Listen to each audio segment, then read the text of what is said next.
मित्रांनो, मी हर्षद कराड आज परत आपल्या सर्वांच्या सोबत आहे आणि आपल्या सर्वांच्या आवडत्या लॉ अँड लाईफ युट्यूब चॅनलमध्ये मी आपल्या सर्वांचे मनापासून स्वागत करतो. तर मित्रांनो, जेव्हा आपण युट्यूब चॅनल सुरू केलं होतं दसऱ्याच्या मुहूर्तावर, त्यावेळेस मी तुम्हाला म्हटलं होतं की मी माझ्या अभ्यासानुसार जी काही योग्य माहिती देण्याची मदत मी तुम्हाला सर्वांना करू शकतो ती मदत मी तुम्हाला या युट्यूब चॅनलद्वारे करणार आहे. आणि आज त्याच प्रामाणिक हेतूचा भाग म्हणून आपण एक संविधान कीर्तन नावाची एक सिरीज सुरू करत आहोत. आता बऱ्याच लोकांच्या मनात प्रश्न पडला असेल की संविधान कीर्तन नेमकं काय आहे, कीर्तन हा शब्द कशासाठी वापरला असेल. तर हे कीर्तन असू द्या किंवा व्याख्यान असू द्या किंवा प्रवचन असू द्या, ही जी माध्यम आहे या माध्यमामध्ये आपण एक अतिशय सरळ, सोप्या आणि रोचक भाषेमध्ये आणि अतिशय सर्वसामान्यातल्या सर्वसामान्याला समजेल अशा भाषेमध्ये आपण एक समाज प्रबोधनाचे काम याच्यामध्ये केले जातात. यांचे विषय जे आहेत हे जगायला कसं पाहिजे, म्हणजे अहिंसा करू नका, ह्या अशा पद्धतीचे किंवा धर्म वगैरे समजावून सांगितला जातो, अशा पद्धतीच्या गोष्टी याच्यामध्ये असतात. याला ह्या व्याख्यानांमध्ये वगैरे समजा चाणक्य मंडळाचे अविनाश धर्माधिकारी सर असू द्या किंवा तुकाराम जाधव सर असू द्या, युनिकवाले, यांची व्याख्याने याला अपवाद सुद्धा असतील. एक म्हणजे त्यांनी ते संविधान सांगण्याचे वगैरे प्रयत्न सुद्धा त्यांच्या व्याख्यानांमधून करतात. तर अशीच एक प्रथा पाडण्याचा, एक वेगळा पायंडा पाडण्याचा प्रयत्न आपण आजच्या या संविधान कीर्तन या सिरीजमधनं करणार आहोत. म्हणजे जे MPSC वाले आहेत, UPSC वाले आहेत किंवा जे JMFC वाले आहेत, तर किंवा अजून काही कुठल्या कॉम्पिटेटिव्ह एक्झाम वाले आहेत, या सर्वांसाठी तर हे बायबलच असणार आहे. आणि हे तुमच्यासाठी किती महत्वाचं आहे हे तुम्ही मला कमेंट बॉक्समध्ये सांगणारच आहे. त्याच्याही पलीकडे जाऊन सर्वसामान्यांसाठी सुद्धा हे संविधान कीर्तन तेवढंच महत्वाचं आहे. कारण आपण जर पाहिलं सध्याच्याला असं होतं की राज्यपाल असू दे समजा, आता हा राज्यपाल वापरून केंद्र सरकार वगैरे काय करते की राज्याचं सरकार बरखास्त करून टाकतं. तर अशा वेळेस एवढं काही देशाचं मोठं नुकसान होत नसतं. पण जेव्हा एखादा व्यक्ती, एखाद्या देशाचा सुद्धा नागरिक जेव्हा ते कपट करून सरकार पाडल्याबद्दल त्या केंद्र सरकारचं कौतुक करतो की कशा पद्धतीनं हे असं पद्धतीनं सरकार पाडलं, तर त्यावेळेस कुठेतरी संविधान हरलेलं असतं. त्यावेळेस आपली लोकशाही कुठेतरी हरलेली असते. आपण त्यावेळेस जेव्हा आपण हे नांदेडवरनं, नाशिकवरनं, पुण्यावरनं येऊन मतदान करतो, हे कुठेतरी निरर्थक, ही एक्झरसाइज कुठेतरी निरर्थक झालेली असते. ठीक आहे. तर हे सगळं होऊ नये ह्याच्यामध्ये केंद्र सरकार चुकलं का राज्य सरकार काहीतरी संविधानाच्या विरोधात वागते, म्हणजे संविधानाच्या सोबत कोण आहे, संविधानाच्या विरोधात कोण वागते, हे कळण्यासाठी आपण ते न्यूज अँकरमध्ये जे स्वतःची नीतिमत्ता कुठल्या तरी राजकीय पक्षासोबत पक्षापाशी घाण ठेवलेल्या एखाद्या न्यूज अँकरवर आपण जेव्हा अवलंबून असतो, तर त्यावेळेस त्यापेक्षा देशाचं मोठं कोणतं दुर्दैव असू शकत नाही. असं म्हणतात की ignorance of law is no excuse. म्हणजे तुम्ही एखाद्याचा मर्डर करून किंवा एखाद्याचा खून करून कोर्टात जाऊन हे नाही सांगू शकत की सर मला कायदा माहिती नव्हता म्हणून मी हे केलं.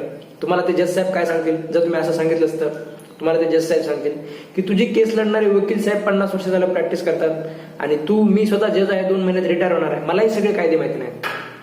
पण तरी सुद्धा आपल्याला कायदा माहिती नाही हे आपण कारण सांगू शकत नाही. असं सांगितलं तर सगळे गुन्हेगार असेच पळून जातील.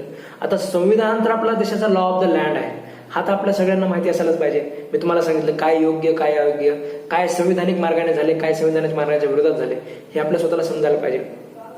आपण असं म्हणतो, म्हणजे आपल्याला माहिती आहे की स्वातंत्र्य मिळण्याची वाट देशाने 150 वर्ष पाहिली होती. आता हे 150 वर्षानंतर जे स्वातंत्र्य मिळाले, हे स्वातंत्र्य मिळाल्यानंतर आपल्याला सगळ्यात पहिल्यांदा काय मिळालं, तर आपल्याला मिळालं हे भारतीय संविधान. या संविधानात आपल्याला मिळाले मूलभूत अधिकार. आता जसं नितीन बानगुडे पाटील म्हणतात की वाघाला वाघ असल्याची जेव्हा जाणीव होते तेव्हा तो डरकाळी फोडल्याशिवाय राहत नाही. आता तुम्हाला तुमचे मूलभूत अधिकारच माहिती नाही, तर त्याचं जर कोणी उल्लंघन केलं, तुमचे मूलभूत अधिकार तुम्हाला कोणी देत नसलं, तर तुम्ही तिथे जाऊन तक्रार करण्याचा काही प्रश्न आहे का? काहीच प्रश्न नाही. ठीक आहे, तुम्ही तिथे तक्रार करण्याचा विषयच नाही. तर त्यासाठी आपल्याला सगळेचे सगळे मूलभूत अधिकार माहिती असायला पाहिजे. त्यासाठी संविधान कीर्तन हे गरजेचं आहे.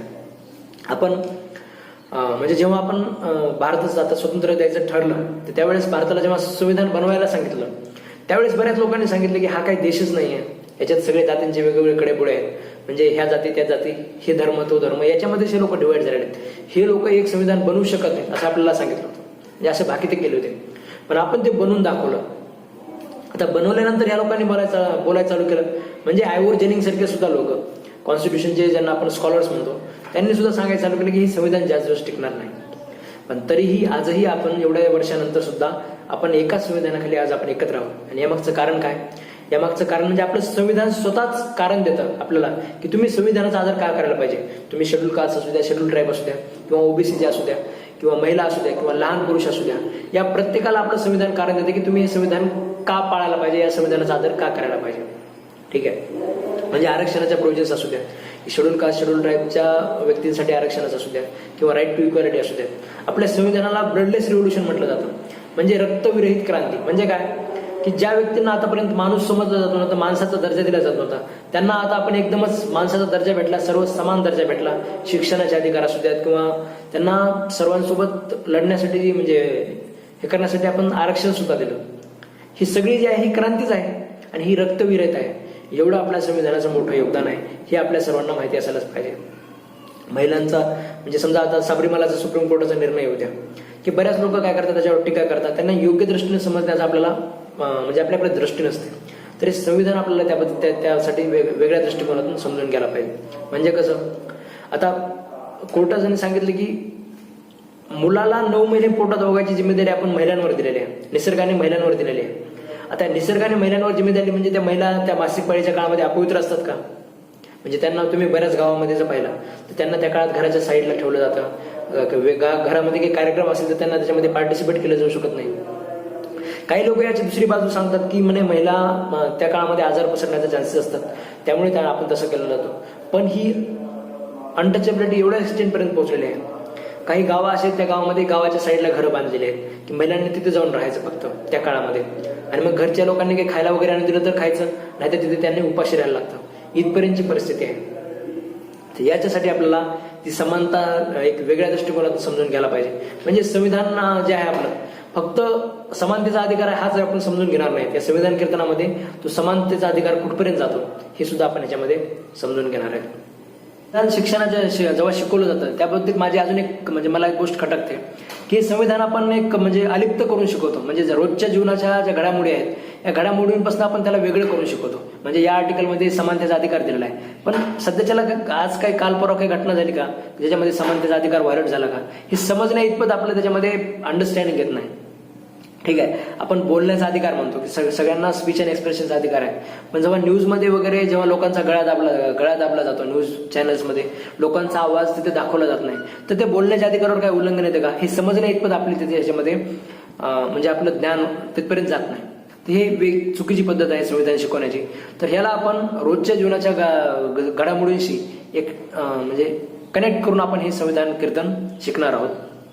म्हणजे तुम्हाला त्याच्यामध्ये जास्त इंटरेस्ट सुद्धा येईल आणि तुम्हाला म्हणजे संविधानाचं तुम्ही जे शिकलेलं आहात हे तुम्हाला रोजच्या जीवनामध्ये कसं अप्लाय करायचं आणि तुम्ही कसा तिथे तुमच्या अधिकारांबद्दल आवाज उठवू शकता ह्या गोष्टी मी तुम्हाला त्याच्यामध्ये त्या पद्धतीने तशा सांगणार आहे. म्हणजे काय झालं की हे माझ्या बाबतीत होतं, तुमच्या बाबतीत होतं का नाही मला माहिती नाही. पण जेव्हा आपल्याला काहीतरी एखादी गोष्ट माहिती असते, एक नॉलेज असतं ना, ते एक रिच फिलिंग असते. म्हणजे कसं, तुम्ही 4 लोकांमध्ये बसलेला आहात आणि तुम्हाला कोणतरी काहीतरी एक असं काहीतरी विषय चालू आहे, समजा डिस्कशन चालू आहे. समजा केंद्र सरकारनं काहीतरी राज्य सरकारला म्हणजे भारतीय जनता पार्टीच्या एवढ्या सीट आल्या आणि पुन्हा ह्या 3 पक्षांनी एकत्र येऊन सरकार बनवलं, ह्याच्यामध्ये काय चुकीचं काय बरोबर असं जर तुमचं डिस्कशन चालू आहे, ह्याच्यामध्ये जर तुम्ही एक योग्य पॉईंट मांडत आहात, एक योग्य डिस्कशन तुम्ही करत आहात, तर ती एक रिच फिलिंग असते. आपल्याला काहीतरी एक सगळ्यांपेक्षा एक वेगळं नॉलेज आहे, एक बॅलन्स ओपिनियन आपला आहे आणि एक योग्य ओपिनियन ज्याला म्हणतात, एक चुकीच्या कन्क्लुजनवर तुम्ही नाही आहेत, ह्याच्यामध्ये एक तुमची एक रिच फिलिंग असते. तर ही रिच फिलिंग तुम्हाला हे सगळं सिरीज ऐकल्यानंतर नक्कीच येणार आहे. ठीक आहे, म्हणजे फक्त पैसा असणे, गाडी असणे, बंगला असणे याच्यामुळेच एक रिच फिलिंग येत नसते माणसाला. तर तुमच्यापेक्षा काहीतरी ज्ञान असणे, तुमच्यापाशी सगळ्यांपेक्षा काहीतरी योग्य पद्धतीचं ज्ञान असणं ही सुद्धा एक रिच फिलिंग आहे, ही सुद्धा एक मोठी गोष्ट आहे. ठीक आहे, ही मोठी गोष्ट ती फिलिंग तुम्हाला देण्याचा प्रयत्न मी तुम्हाला या सिरीजमधनं करणार आहे. आणि ही सिरीज जी आहे म्हणजे संविधान कीर्तनची जी सिरीज आहे मी एक जिम्मेदारी म्हणून करतोय आणि तुम्हाला सुद्धा सगळ्यांना ही जिम्मेदारी म्हणून या गोष्टी पसरवायच्या. म्हणजे माझी स्वतःची अशी इच्छा आहे की ज्याला मराठी ऐकता येते, मराठी समजते, तर त्याला त्या प्रत्येक व्यक्तीपर्यंत ही संविधान कीर्तन जी सिरीज आहे ही पोहोचायला पाहिजे.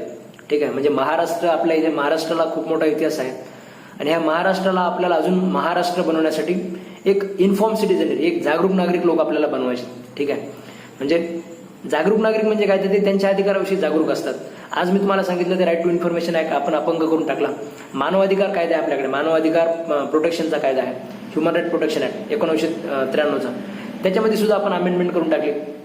पण लोकांना जाणीव नाही, लोकांना अजून माहिती नाही की त्या कायद्यामध्ये अमेंडमेंट झाल्याने त्यांचं काय नुकसान झालं, किंवा राईट टू इन्फॉर्मेशन ऍक्टमध्ये अमेंडमेंट करून त्याला अपंग केल्यानं आपलं काय नुकसान झालं हे समजण्या इतपत अज्ञान आपलं सर्वांचं असायला पाहिजे.